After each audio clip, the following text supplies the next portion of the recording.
વિશ્વમાં જ્યાં પણ માં બહુચરનું ધામ હશે ત્યાં માગસર સુદ બીજના દિવસે માને ચોક્કસથી રસ રોટલીનો ભોગ લગાવાયો છે અને પછી તે જ પ્રસાદ રૂપે ભક્તોને વહેંચાય છે। માગસર સુદ બીજે આ પ્રસાદ આપવાની પ્રથા કેવી રીતે શરૂ થઈ તેની સાથે એક અગત્ય રસપ્રદ પ્રસંગ જોડાયેલો છે। માગસર સુદ બીજનો દિવસ હતો। દંતકથા અનુસાર મેવાડા બ્રાહ્મણ એવા વલ્લભ ભટ્ટ અને તેમના ભાઈ ધોળાને તેમની જ્ઞાતિના બ્રાહ્મણોએ એકવાર મેણું માર્યું કે અરે વલ્લભ ધોળા, જ્ઞાતિ ભોજનમાં આવીને જમી તો જાઓ છો, પણ ક્યારે તમે જ્ઞાતિ ભોજન કરાવો। વલ્લભ ભટ્ટ હજુ કંઈ સમજે અને કંઈક બોલે તે પહેલાં જ એક બ્રાહ્મણ બોલી ઉઠ્યા કે અરે વલ્લભજી, આ તો આખરે તમારે જમાડવાશે અને એ પાછું આ માગસર સુદ બીજે રસ રોટલીનું જમણ કરાવશે। જ્ઞાતિજનોએ સામેથી જ નાત માટેનો દિવસ અને ભોજન સામગ્રી નક્કી કરી દીધી। વલ્લભ ભટ્ટને ચિંતા સતાવા લાગી કે હવે કરવું શું, પણ જેના માથે સ્વયંમાં બહુચરનો હાથ હોય તેના જીવનમાં ભલા શું અશક્ય હોવાનું।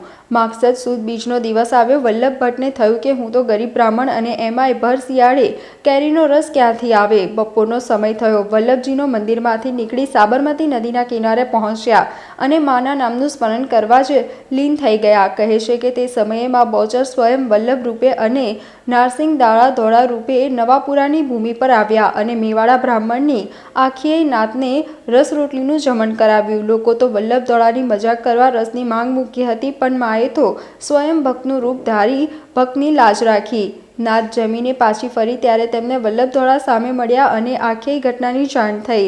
વલ્લભ ધોળાએ માં બહુચરનો આભાર માન્યો તો બીજી તરફ જ્ઞાતિજનોએ તેમની ભૂલ બદલ વલ્લભ ધોળાની માફી માંગી અને તે ખરેખર માના પરમ ભક્ત હોવાનો સ્વીકાર કર્યો। ભક્તની લાજ રાખવા જે દિવસે દેવી ભક્તના જ રૂપે આ ભૂમિ પર પધાર્યા તે દિવસ હતો માગસર સુદ બીજનો।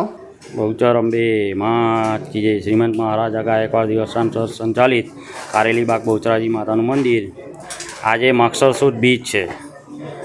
આજે માતાજીએ રસ રોટલીની નાત જમાડી હતી।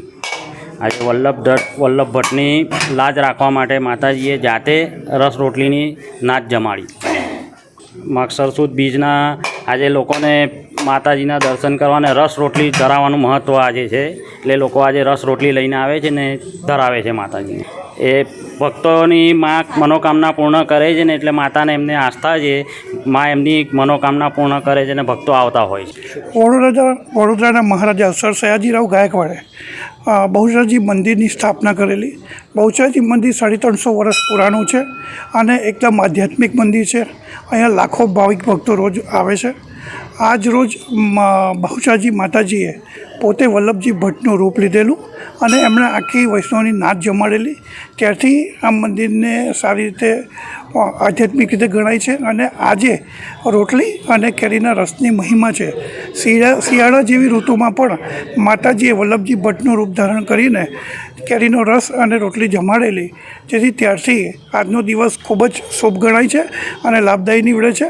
જેથી અહીંયા લાખો ભાવિક ભક્તો બહુચરાજી મંદિરે પોતાની આસ્થા લઈને આવે છે અને માતાજી તમામની આસ્થા પૂરી કરે છે।